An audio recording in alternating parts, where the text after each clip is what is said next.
Rod, a 3-0 win here at Eastbourne. That's confirmed third place. Couldn't have asked for much more, could you? No, I mean, to be honest, this is a tough place, and it's very difficult when you get teams that are probably not playing for everything. You know, they're safe and whatever. And I've got to say, until we changed our shape, I thought they was sort of better than us with the ball. I felt we sat very deep. There's been one or two changes here today. Kudos has come in, Ainsley's come in. So we've mixed it about a little bit, but I'm over the moon, you know, for what we've achieved this year. You know, it's not about today. Today was a great chance for us to achieve one better than last year, and we've done that. You know, we finished third this year, fourth last year, and now we give ourselves that respite to go into these playoffs, and it's going to be, you know, we've got two massive games, and them teams that are in that are not going to be easy. We know it's going to be tough, but you know, if we can get one or two bodies back as well over the next week, it'll be a massive bonus for us going into two real, well, biggest games of the club's history, really, including the one from last year, the final. So that's gone now. That's gone, and now we've got the chance, as I say, we've got the chance to repair what happened last year. But looking back on today, I just have to say, you know, support again. You've got to say, you know, if we've finished third, they've finished first, because they've done everything they can do to help us this year. And I love that. And that's what Chelmsford is. We know sometimes people get disappointed and get on the keyboards and say some things, but truth of the matter is they're still here home and away. They support us through thick and thin, and hopefully we can repay them back with a good finish this year, and hopefully we might even give them something that they dreamt they may not never have. You lined up the team with an attacking trio, Scott, Chris and Kudos. You always gone out with an intent of scoring lots of goals this afternoon? No, we just said come here and win the game. You know, if you come here and win the game and you concentrate on playing well and you create chances, you'll score goals. The goals will come. You just got to concentrate on doing your job. And we done that today. But second half, I thought we was very, very good. I thought they run out of ideas. Once we nullified their 7 in there, their 7 was causing us lots of problems. Although we still had 2 or 3 good chances in the first half, I thought both defences looked jadey. We were deep, they were deep.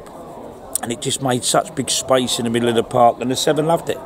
Yeah, it looked like he had an extra ball out there. So once we brought Jalesy inside, took him off the lines, brought Jalesy in, put Dicko out there and Kudos out there, we got 2 or 3 chances immediately.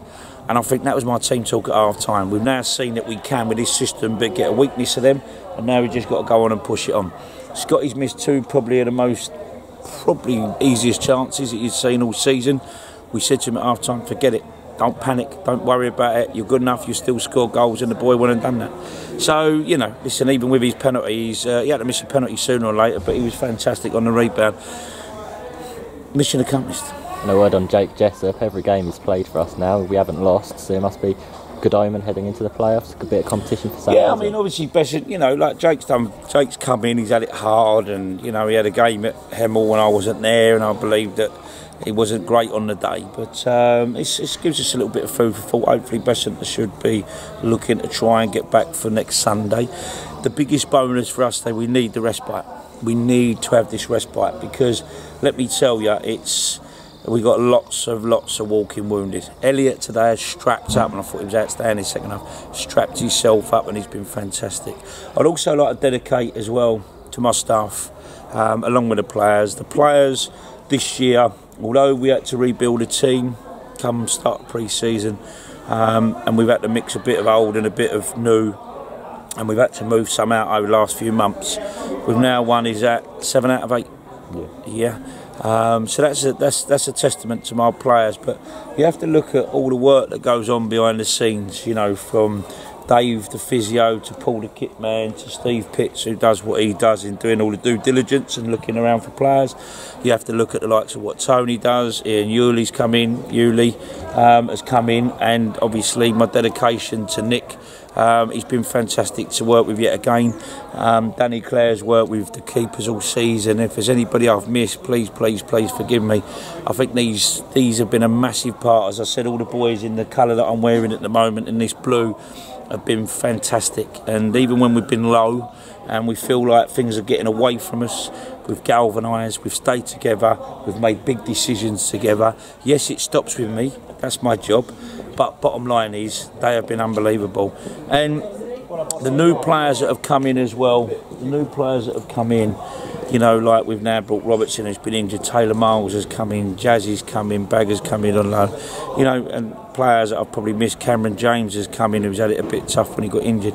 But we're building something special. Let's just hope it's not too late. But the whole thing that we've got here at the moment is where we should have been probably quite a bit earlier in the season. But let's say, if we analyse this year compared to last year, we finished one place higher this year. We lost the Essex Senior Cup, so I think we've lost something like 1 game out of 10 in that.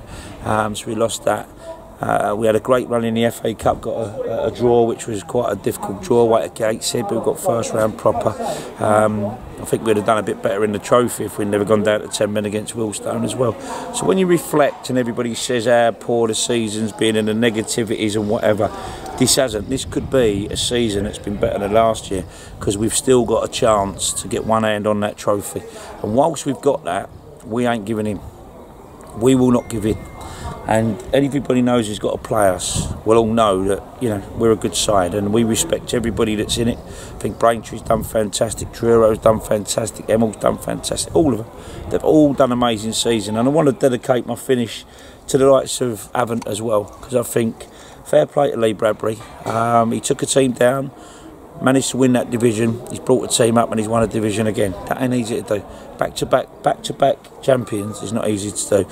So I want to say fortunately for Avent, well done in winning the league. In my opinion, I think you slightly just shaded it, to be honest. I've played you twice, and what they done to us on last Saturday, I thought they were very good. And I also want to say, which I know Dartford will be a very, very tough game, whoever meets them in the later stages, but you've got to say commiserations to them, and Tony Berman and his team have been outstanding as well. They both deserve to finish in that top 2, because in my opinion they've both been the most consistent teams in this league, so well done to both of them for what obviously they've achieved this year. So that's my interview over. No doubt I'll see you next Sunday at home, and we look forward to hopefully having a positive one there as well, and up the city.